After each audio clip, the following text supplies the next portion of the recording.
نہج البلاغہ کے اندر letter number 45 جو ہے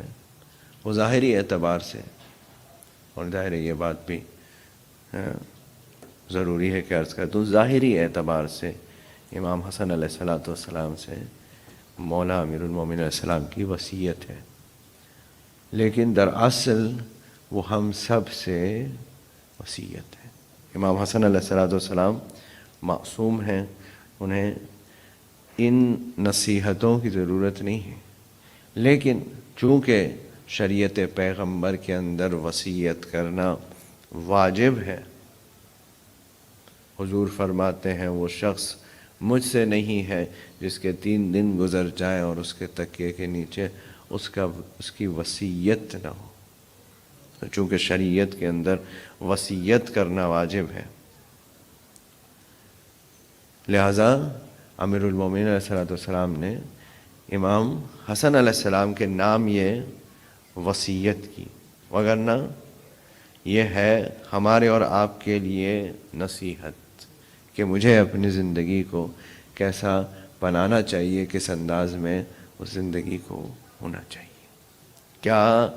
زندگی کے اصول ہونے چاہیے۔ امام علیہ السلام اسی وصیت کے اندر جو ہے وہ بہت سارے مشہور جملے جو آپ لوگوں کے زبانوں پر ہیں وہ اسی وصیت کے اندر پائے جاتے ہیں۔ اس وصیت کے اندر امام علیہ السلام نے فرمایا تھا کہ کونوا للظالم خصما وللمظلوم اونا، تمہارے اوپر یہ فریضہ ہے کہ تم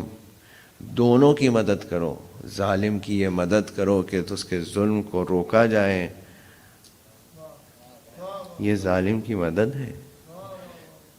اس آدمی کو ظلم سے بچانا ہے کہ جو ظلم کر رہا ہے اسے بچانا ہے، اسے روکنا، یہ اس کے ساتھ احسان ہے، اور مظلوم کی یہ مدد کرو کہ اس کے اوپر جو ظلم ہو رہا ہے اس ظلم کو روکا جائے۔ یہ بھی اسی وصیت کے اندر امام علیہ السلام فرماتے ہیں۔ اس کے علاوہ امام علیہ السلام نماز کی وصیت، تلاوت کلام پاک کی وصیت، یتیموں کے ساتھ حسن سلوک کی وصیت، ضرورت مندوں کے ساتھ، وہ لوگوں کے ساتھ کہ جو تمہاری ضرورت رکھتے ہیں، ان سب کے ساتھ حسن سلوک کی وصیت فرما رہے ہیں۔ اور پھر آخر میں یہ ساری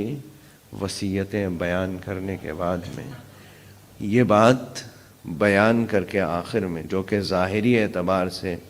ایک حکم ہے امام حسن علیہ السلام سے، لیکن دراصل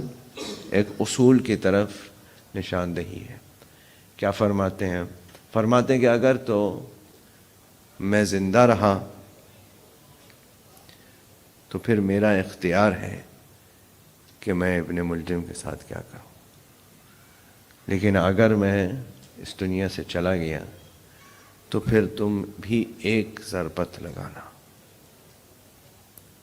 تم بھی ایک ضربت لگانا، اس لیے کہ اس نے مجھے ایک ضربت لگائی تھی۔ مولا امیر المومنین علیہ السلام نے یہ بتایا کہ علی اس کا نام ہے کہ جو اپنے قاتل کے ساتھ بھی ظلم برداشت نہیں کرتا، علی اس کا نام ہے جو اپنے قاتل کے ساتھ میں بھی ظلم برداشت نہیں کرتا، اس نے مجھے ایک ضربت لگائی تھی تو تم بھی ایک ہی ضربت لگانا۔ اور پھر کیا فرماتے ہیں؟ فرماتے ہیں کہ اور جب وہ مر جائے تو خبردار کہ ہاتھ پاؤں کاٹنا، اس لیے کہ میں نے اپنے بھائی رسول اللہ سے سنا ہے، میں نے اپنے بھائی رسول اللہ سے سنا ہے کہ خبردار ہاتھ پاؤں نہ کاٹے جائیں، چاہے سڑا ہوا کتا ہی کیوں نہ ہو۔ اور وصیت نامہ اس بات پر تمام ہو۔ لیکن 40 ہجری کے مولا کے ان سارے اقدامات سے یہ لگتا ہے، اور یقیناً ایسا ہی ہے، کہ آپ یہ ساری باتیں آئندہ کی پیشن گوئیوں کے طور پر کر رہے ہیں۔ یہ سب باتیں آئندہ کی پیشن گوئیوں کی طور پہ کر رہے ہیں، آپ رک کر جو یہ کہتے ہیں کہ مرغابیوں کے کھانے دانے اور پانی کا خیال رکھنا، یہ بھی بتا رہے ہیں کہ ایک دن آئے گا جب میری آل کے اوپر کھانا اور پانی بند کیا جائے گا۔